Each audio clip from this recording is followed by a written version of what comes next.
What's up, everybody? Welcome to another episode of the CompileSwift Podcast. In this episode, we've got some news updates and some more of those super useful Swift packages for you to play around with. So let's go ahead and dive straight in.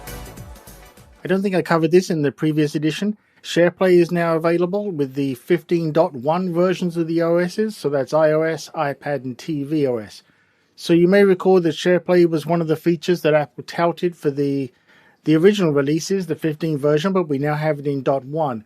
This gives people the ability to share synchronized experiences, as they call them, across FaceTime calls with anyone else in a FaceTime call. So if you're using 15.1, you can now go ahead and try that out and play with that. I'd love to hear your experiences. Let me know. Worth noting that it is also available in the macOS 12.1 beta, not the currently full released version, but the 12.1 beta. So hopefully we're going to be seeing that sharing with those wonderful Mac users as well, possibly with some of those new machines. More on that later on. I want to share with you all a wonderful website app that I found this week.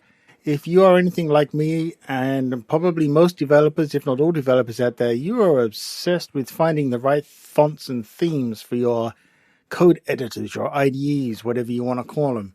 Well, I found codingfont.com this week, and it's a great little tool. It has a whole bunch of really nice coding fonts on there, and you can compare them. It's kind of like a little bit of a game. You can run this kind of knockout game here to find out which is the font that you like the most, right? You've got two windows. You can compare them, reduce down that list. Once you've got the one you want, go ahead, set up your machine, and away you go.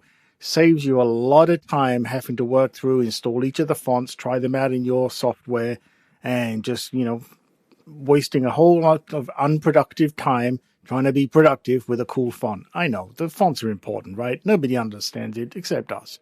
So give that a check, codingfont.com. A reminder for those of you that may have missed it, that Apple did update its AppStore guidelines. You are now allowed to contact your customers and provide your customers a way to provide you with their details, their name and email address.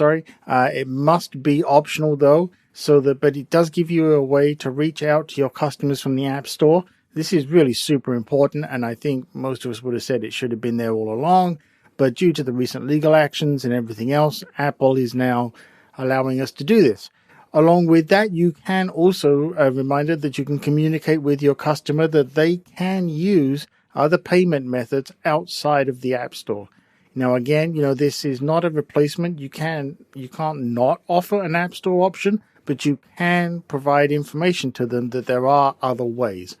Not ideal, but, it's still a move forward, right?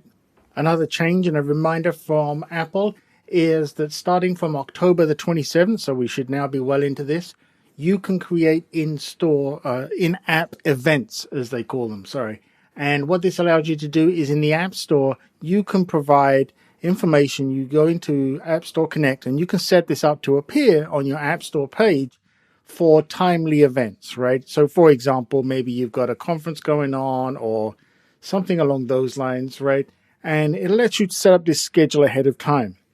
And when the time that you specify arrives that day, magically on the App Store in iOS and iPadOS 15, customers will see these in-store events, these in-app events appear, right? And this can be a good way to publicize your app or some particular event that you have going on, some kind of live stream, something along those lines. Really hoping people don't abuse this, but I guess we'll have to wait and see how it goes. Like everything else, people always look for ways to abuse the system and work their way around them. I'm not looking at you notifications, but I am looking at you notifications. Hopefully this is going to be a good thing though, right? I can see this being beneficial for a lot of people, having these kind of timely events appearing on the App Store. But like I say, use it wisely. I am sure Apple will be keeping an eye on how this is used and changing the feature over time. I'll provide a link to the information, of course, in the show notes for this. And hopefully if you're using the right app, you can see the link on the screen right now and you can tap it. Go take a look at that. Next up, I want to tell you about a really cool package that was submitted by a listener. If you would like to submit something to appear in this podcast or the CompileSwift newsletter, you can go to compileswift.com/contact and reach out to me there, or on CompileSwift on any of the social media networks out there. So thank you to Patrick for this one. He's the author of this package. This package is called SFSymbol enum. I'll put a link in the show notes. It's actually a really cool idea for a package. And what it's doing is we all use, or hopefully all use now, those very cool SF symbols. But as we all know, when you put them in code, you have to use a string to reference them. And anytime you use a string, it's open to make a mistake. I know I've done it. I'm sure if you all want to admit it, at least some of you have done it as well. Well, what Patrick has done is made this library here, and he has converted them to an enum. Now, of course, the beauty of enums is we cannot get it wrong, right? It either exists or it doesn't. So what you do is you just include this package in your app, and you can now reference all of the SF symbols via an enum instead of strings. Patrick, this is an awesome package, so thank you so much for recommending it. I've been playing around with it, and it works great, and it has saved me a whole bunch of trouble when sometimes you just fat finger those strings, and you should never trust putting strings in. So check this package out. Like I say, SFSymbol enum. Very cool. Thank you. And finally this week, I am sure I have seen at least some of you receiving those new laptops. I hope you're enjoying them. I've basically been looking at pictures and reading about other people's experiences. I'm still waiting for mine to turn up.